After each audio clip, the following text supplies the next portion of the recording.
Another young life has been lost inside Sharda University of Greater Noida. A month after a second-year dental student died by suicide in a hostel, accusing her own teachers of mental harassment.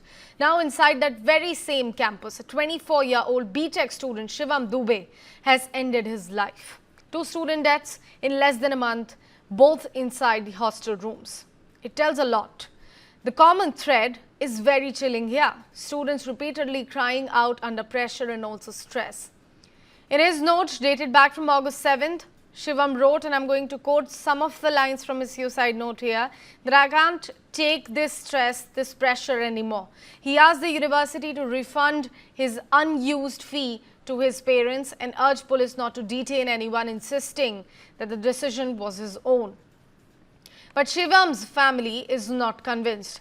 They have leveled some serious allegations against the university's administration. His father has said that the college never informed them about Shivam's long absence from classes, yet continued to demand fee.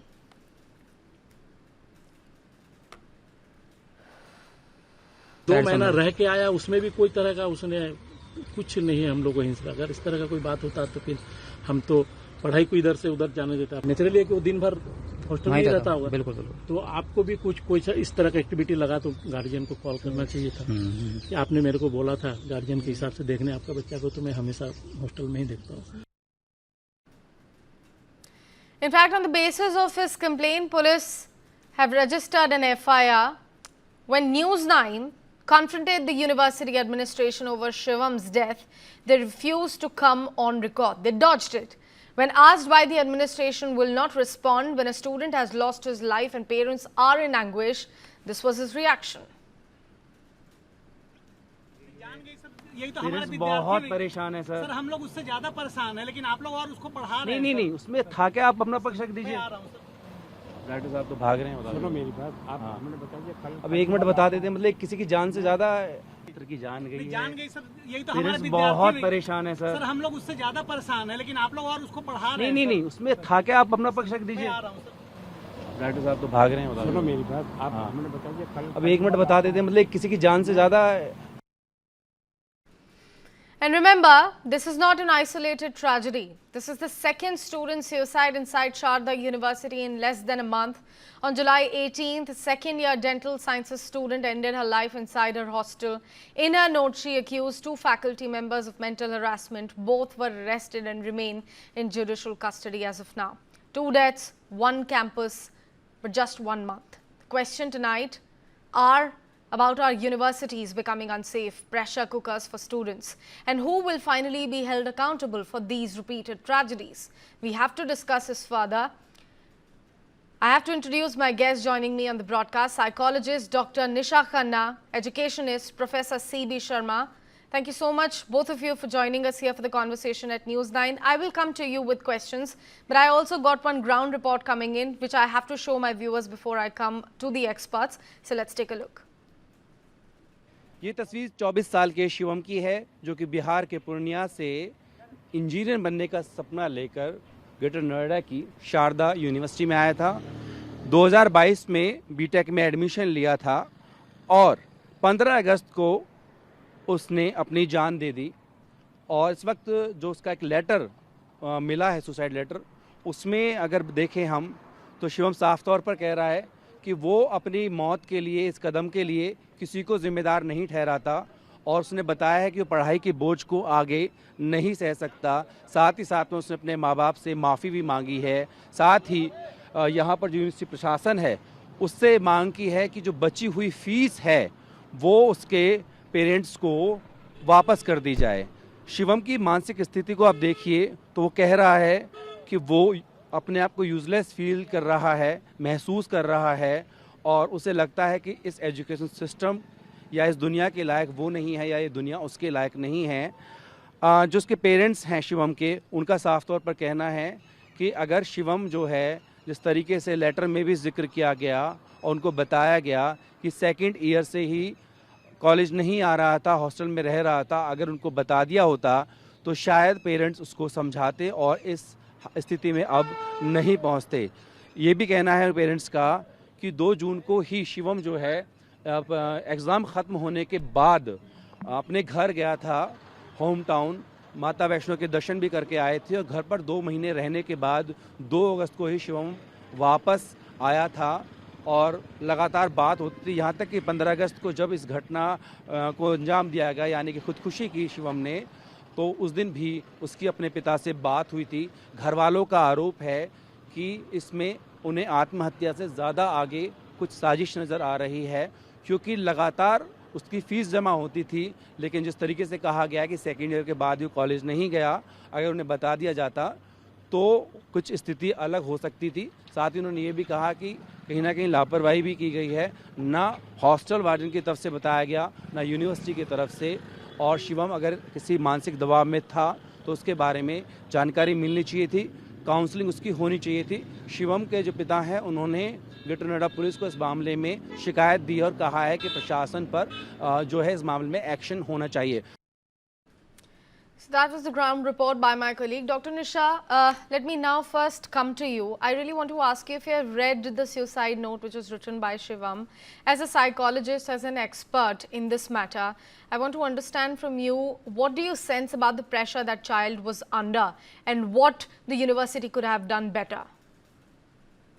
Say when you reading this note where he is talking about that saying sorry to the parents, so somewhere it is pointing it out that parents must be pressurizing this kid for the performance. There is no doubt, because there is a gap of a year and the child was not going to the university classes. So definitely how his relationship was with his parents, he was not sharing, I'm not going to the classes. So that is one of the thing. And under the stress, I don't know, sometimes kids choose the subject and they are not able to read up those subjects, are not able to up to the mark, take the marks, because it requires hard work and commitment. Maybe sometimes your study or resilience level is not that great. Or usme, we have to accept the rejection also, that sometimes we do hard work and we do not get the success as required, as we expected, and as we put a goal for self. Another thing is that definitely how I am finding the loopholes in the university, and also if the child was not coming, I don't know, parents number were registered there, are they communicating to the parents about the same, the child is not coming to the classes?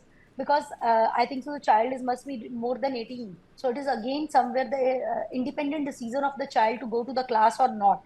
But definitely university has the right that if the child was not attending the classes, must have informed the parents.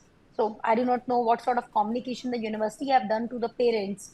That I think so there is a lag or the lock. Even the class teachers, I do not know how the university premises these days work, because if the child is not coming in, whether he has a friend circle, whether his friends have never informed the parents about the same, that he's not going. And most of the time the students who live in the hostels, it's not about one university, either the students are into the drugs and alcohol. I do not know how much this guy was in substance abuse. Sometimes they have relationship issues, but in this particular case, somewhere I am finding it out, the families are saying sorry. And from the university end, because maybe he's not attending the classes, he's not able to go achieve that particular goal, he's actually expressing his wish to the university to reverse the fees. So that is also is somewhere maybe feeling that the pressure is over the head of my parents of money, or maybe this money can help the parents in somewhere. I think so. I do not know how's the monetary pressure from the parents end towards the child.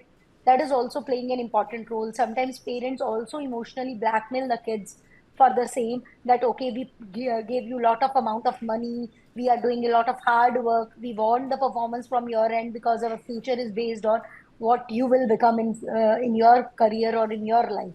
So sometimes such sort of things actually pressurize the kid to, even they want to quit or do not want to. Sometimes parents force the kids to take a particular subject also, even they are not willing to take. It's not about intelligence, but it is about the choice. Or sometimes kids choose the choice subject and then they do not want to pursue due to they find it difficult and all. Right. So it's not one thing which is say is responsible. Hopelessness, maybe not as a good son, maybe not as a good student, or maybe unable to do anything. I do not know. The university must have a counseling cell. Why he has not approached there? Whether because sometimes children also feel fearful and feel stigma about that. They do not want to discuss about mental health issues or depression or anxiety they are facing, or if they are facing any family issue or relationship issues. because it takes a courage to open up in front of the third person, even who is a professional itself, can help you out. Because in university, it is mostly often that lots of students visit me and they sometimes go to school and university counselors for the problems, and then they recommend to us in the private counseling centers. So Okay, here, okay. relationship between the parent-child is also question mark. Along right. with the university, how the students' relationship with the teachers, that is also a question mark these days. Certainly, certainly. A lot of question marks here. Professor Sharma, I really want to ask you about these counseling cells in all of the universities, how reliable they are, because 2 deaths from the same university in the span of just 1 month, both the suicide notes of that girl and now this time around the boy, both of the suicide letters have mentioned mental pressure in it.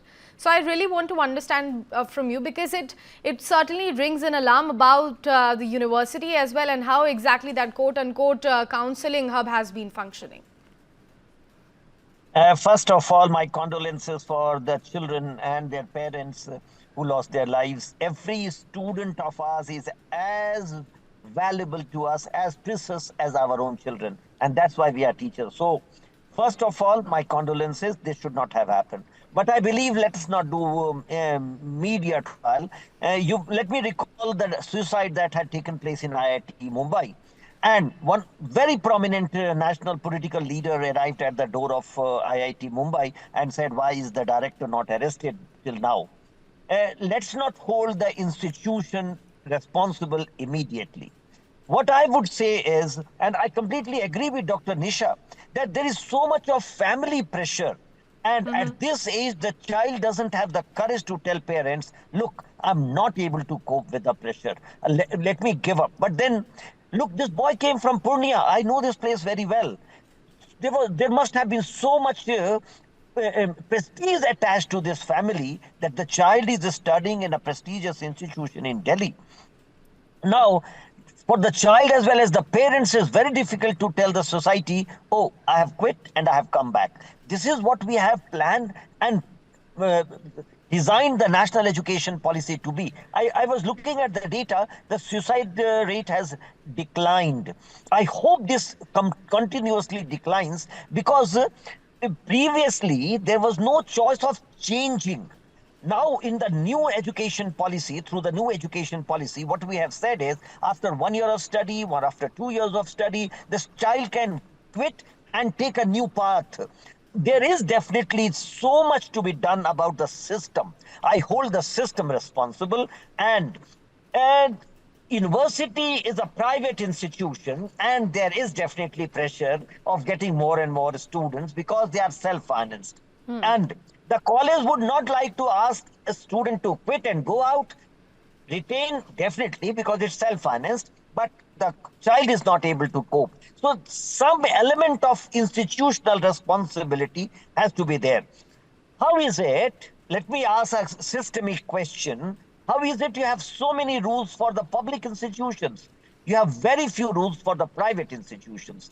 I'm not saying they're not doing good work. They're doing very good work, like the Ivy League universities of America. They would come up to a stage only 5-10 years later. But at the moment, they are under pressure to make money, to build institution. Once they have done that, perhaps they would be doing a better job than public institution. But at the moment, these private institutions are in the business of money making, and they have to do it because they are self-financed.